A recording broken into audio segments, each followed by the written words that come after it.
Good morning and welcome to Open Stage here at IGF. And for many of you, welcome to Norway. I would like to take you as a sort of a teaser for the conference to a little travel back in time. Please come along to a quick history of the internet from a Norwegian perspective. With me, I've invited 5 experts who were part of the Norwegian internet history, so they could share some insight. Because one thing you need to know about Norwegians is that we tend to be early adopters of things. That includes electric cars, AI, sushi, and also the internet. The very first internet connection in Norway was already in 1973, through the then ARPANET. That was internet's first experiment. This was 10 years before what many considered to be the birthday of the internet, in 1983. It happened in a building affectionately called the basement, Kjeller in Norwegian. I highly recommend that you join the tour of Kjeller on Tuesday and Thursday at 5 p.m. Another thing about Norway, besides being early adopters, is that we like remote places, very remote places, like Svalbard. Anybody heard about it? 3,000 people, 3,000 polar bears. But yeah, in 1974, what they really needed was a really early satellite connection. We weren't just early adopters, we were also active contributors. In 1986, the Norwegian model of TDMA, narrowband TDMA, performed better than the other available technology. And it became the basis for the GSM system, which was established as a European effort. In 1993, one of the leading fields for early use of internet standards was universities, with our very own network, Uninet. Harald, you played an important role in Uninet. Can you tell us what drove the university to adopt the use of the internet? What was the motivation? So it's been a while. I've found that I've been working with the internet for 40 years now, since before the mobile phone system existed. That's kind of strange. So part of it was spent at Uninet, connecting the university networks. Part of it was spent as being chair of the IGF. And it's been a continuous journey where I encountered a lot of people.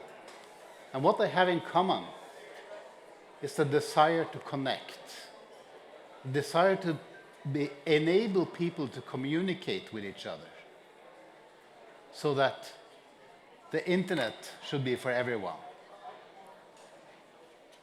So this fits very well with the Norwegian culture, because the Norwegian culture is all about interconnecting, about solving problems at the people level, getting the people who can really solve the problem to talk to each other.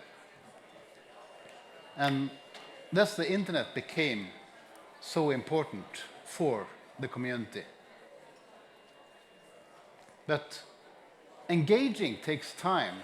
I've been privileged to work for this internet thing for 40 years, to various employers. And in the future, we have to also remember to invest, to grow the people who will take over from the first generation to be on the internet. Thank you. The year after, in 1994, we developed the first web browser for mobile phone, the Opera browser, which is still the leading browser in Africa. We also presented the Winter Olympics online and established a wide-reaching health information system platform. Kristin, you were a part of this journey. Can you tell us about ensuring a successful scale-up? So this is not really about Norway, but it's about Global South. So internet has been a revolution for the Global South, especially when it comes to scaling. But it all started in 1994 as a post-apartheid project. It started as an action research project reconstructing health sector after apartheid. After having 14 Department of Health, all the data coming up to the national, then of course it was a revolution to get access to your data for decisions in health at the district level. That's why the DHS2. So then we could say we have been traveling through geography and technology, started with floppy disk, USB sticks, attachment on emails to mobile internet, and when the cable came through Africa, building up through Africa, then the whole Africa was then able to utilize mobile internet on the fly. So that, of course, was extremely important for scaling. So being able to utilize and leapfrog the fixed net totally, no fixed net, no fixed phone, only mobile internet. So then we could be able to scale in Kenya as the first sub-Saharan Africa, totally national scale health information system, reaching out to all the districts in the whole Kenya. That was a revolution in 2010. And then aspired through this, coordinated from University of Oslo, this digital open source health platform, becoming a platform, utilizing all the technology in order to be able to scale. That inspired Ghana, Tanzania, rest of the East Africa, and then also to the India. So that ending up to being over 80 countries that using it as a national health information system. But however, for the NGOs and MSF and the Red Cross and all, it's 130 countries that are using DHIS2 as a system. Stop. And from then on, we kept on going. We even caught a world record along the way in 1999. We also participated in the development of portable hardware in 2005. But yet another thing to know about Norway is that we like to share, especially something as powerful as the internet. And in 2014, the Basic Internet Foundation was created. Josef, what can you tell us about their initiative called the Walk on the Internet? Thanks so much, Adelie. Despite what Christian said, we still have 75% of people in Africa south of Sahara who don't use mobile broadband because it's too expensive. So we should ask ourselves, are the models which we are using inclusive models? Are the models there to get everyone included? And that's what we asked us to first solve. Can we go out where nobody believes that you can connect? Yes, we can connect. And then the second step was, how can we ensure that everyone is with us? And that's where we adopted the model of the road, of saying that, well, I need someone building a road. But once the road is built, digital pedestrians and digital cyclists can use the road for free. And those of you who know what these shoes are made of, they are from my friends from Kenya, from the Maasai. After we connected them, they gave me these old tires. And those tires are the tires which are now the shoes for the walk on the internet. Thanks. Thank you. From then on, we kept going and started to look for places that were as remote as Svalbard, but with fewer polar bears. And like the Maasai village of Silila in Africa, this was all part of a broader futuristic vision that we hope to bring here today to IGF. Kjetil, I've been told your nickname is Dr. Internet Enthusiast. What is your enthusiastic vision for the future? What do you think we should discuss here at IGF? Right, so as someone who turned 20 the year that the web took off, I fall into the category that Douglas Adams said that feels that anything that gets invented before you turn 30 is incredibly exciting and creative, and with any luck, you can make a career out of it. And I did. I got very early on involved in social and semantic web technologies, and more recently, I was the editor of the Solid specification, Tim Berners-Lee's main project. But what we have today is not what I grew up to love. Most seriously, the technology has opened cracks in the fabric of democracy. This was not inevitable. It happened because some powerful men didn't have a clue on how to build successful societies. But it can be made really good. Here, enter a key Norwegian innovation.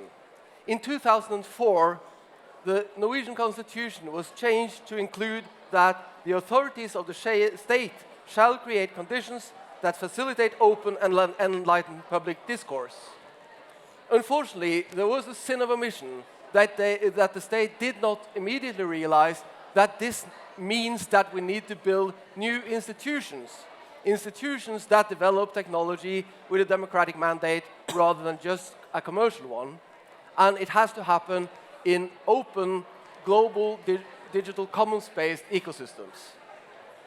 Because social media is infrastructure, not only for public discourse, but it underpins most of our social activities, like our relationships, our collaboration, our commerce. So my vision for the future is to bring this together. But the key innovation is that we need to build these new institutions. And that is what I'd love to discuss. Thank you so much. Talking about the future and futuristic endeavors, we can't forget Norway's contribution to the search for water on Mars with the ground-penetrating RIMFAX radar in 2021. And in 2022, we were ready to let go of the fixed telephony network, and Norway became the first country in the world to divert all traffic through the internet, a move that we wish upon the rest of the world. Linda, you're the leader of a tech company working with broadband providers. Why is internet access through Wi-Fi and broadband important for everyone? Well, thank you for the question. When you look at Norway in 2022 and today, actually, we are close to 100% coverage, which is quite unique. Also, what we see is that internet and home Wi-Fi is to be considered as the fourth pillar of infrastructure, meaning it's a household utility. People just expect it to just work just as electricity and water. We also see more connected things than ever in homes today in Norway. That's quite amazing. I mean, just 10 years ago, it was maybe 2 or 3. So it's just evolving very rapidly. This means that we are ready for the next wave, what's coming up now. I like to call it the fifth pillar of infrastructure, meaning it's a service economy. So you were also touching that a little bit, and what you also mentioned is very important, which I think if we do it right, it will give empowerment to governments, businesses, and people, and make us ready for whatever we need to do in the future. Thank you so much. And now, fast forward to the present, in 2025, the internet is a world of possibilities which we want to offer to the rest of the world. We're excited to see the launch of the Affordable Access for Education, Health and Empowerment Act here in Lillestrøm at IGF. And you get to be a part of it on Friday at 9 a.m. We don't know what the future has in store for us. And I was wondering if I could ask my guests to come up with one word, one topic that you think is the next big thing, the thing to watch here at IGF. You can start with you, Harald. So, in a world that seems to crack everywhere, stay connected. Mm-hmm. I can continue to say, time to unite in these difficult times. And I'd follow up with make it happen. And my words would be digital commons. Mine is democracy.